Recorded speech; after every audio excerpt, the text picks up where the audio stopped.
Well, dear viewers, welcome to the first video blog of KAIZEN2KAIROS. In the spirit of Kaizen, which is really continuous improvement, I thought why not take it up a notch? Why not start video blogging? So I've thought of podcasts, but this is my first. This is an absolute amateur attempt. I have a green screen behind me. I'm going to try and work with it, downloaded a new software. Let's see how that goes. The lighting obviously in the house is as basic as it gets. But I'm going to give it a shot, and I'm sure as I keep blogging it's going to get better. We'll take it as it comes, but all feedback, any feedback is welcome, so please keep that coming.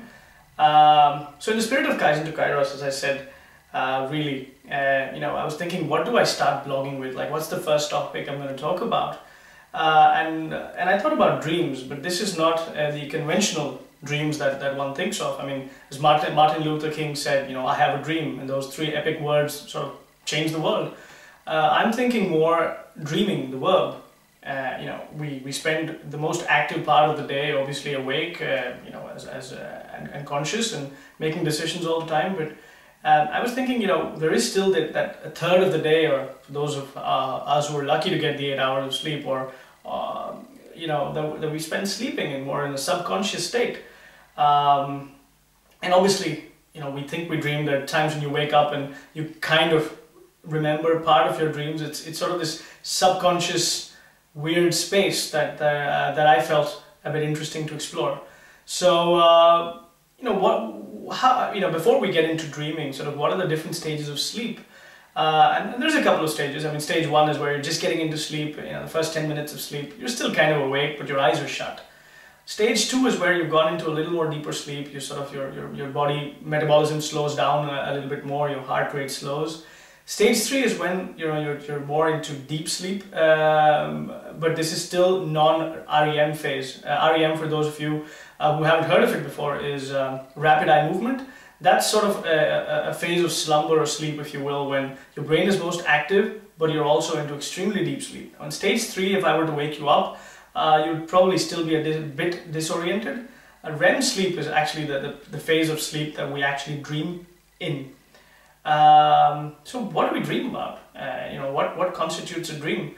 Well, some theorists say that, depends on what you do during the day, and chances are a little bit of that makes it into your dream, especially things that have been bugging you during the day, those kind of things. Other researchers say that if you've been in a learning mode, let's say you were studying or learning new things or a new job, like in my case, then chances are you're dreaming more, and that's what dream researchers say. You often heard of people say, why don't you sleep over it? And many times, I've gone to bed with a problem, woken up, I wouldn't say with a solution, but with certainly more clarity, which certainly proves to me, at least personally, that, the mind's at work and it's thinking. Now, the flip side of a dream, or not so nice dream, if you will, is a nightmare. What do nightmares consist of? Well, it's I guess, again, what's been bothering you during the day, and if that's a lot of negative emotion or fear, then chances are that makes it to your dream, but not such a pleasant one. So I'm thinking here, when people say sleep like a baby, have you ever wondered what babies dream of? Well, I guess one, there's limited research. Obviously, dream researchers rely on volunteers to come and tell them what they dreamt about and what they felt. Clearly that's not happening with babies, but the hypothesis or the thought is that kids have limited knowledge of the outside world, certainly don't have the power of language, so they're dreaming in pictures or visuals, if you will. But also the concept of fear is something that kids don't know, and I'm thinking how I wish we didn't know the concept of fear, right? Then we would probably have less nightmares and more dreams. One of the thoughts that comes to mind is what I call the emotional flywheel.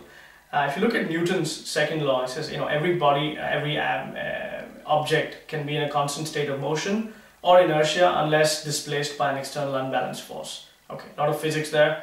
Funnily, I still remember it from my 10th grade. But if you talk about a flywheel is more like a mechanical object, a circular rotational object. That's in a constant state of uniform motion. It's used to supply rotational energy. So when there is torque being applied, the flywheel stores kinetic energy and supplies it when there is no torque being applied. Now, how does that translate to emotional flywheel or whatever I just said?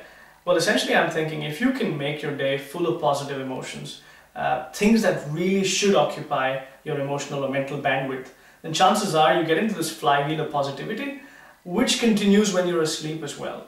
So this sort of constant state of rest or uniform motion is a constant state of positive thinking, positive reinforcement, actually thinking about those dreams, those real dreams that you want to achieve in life. And the dream phase of your day, which is that third part of your day, you know, your mind is actually working on achieving that infinite potential that you have and trying to unleash that potential. So I'm thinking, you know, can we feed that flywheel so that when we're not able to feed it with positive emotion, there's already so much torque in that flywheel that during your sleep phase, it continues to feed you with positive emotion. Think about it. Then I'm thinking, you know, a lot of people say, again, coming back to the kids analogy, and my dad always said, you know, look at the palm of a baby, and you'll always find some dirt in the morning. That's because kids have been playing in God's garden, and I really believe that is true. I believe that if you can feed your emotional flywheel with a lot of positive energy, you will play in God's garden. You will play in that garden of your dreams, where you will be working, you know, physically working in your dreams to help achieve that real goal you want to achieve in life. And your hands will be dirty and they will be a little bit soiled. So, dear readers, dream happy, believe in yourself, keep positive, keep at it, because those dreams can and will be achieved. So with that, sweet dreams. It's 2:30 a.m. here, so I think I'm going to call it a night as well. See you in the next vlog, and hopefully with a more interesting topic, another topic. Till then, ciao, and more power to you and Godspeed as you reach your own Kairos moment. Signing off for now.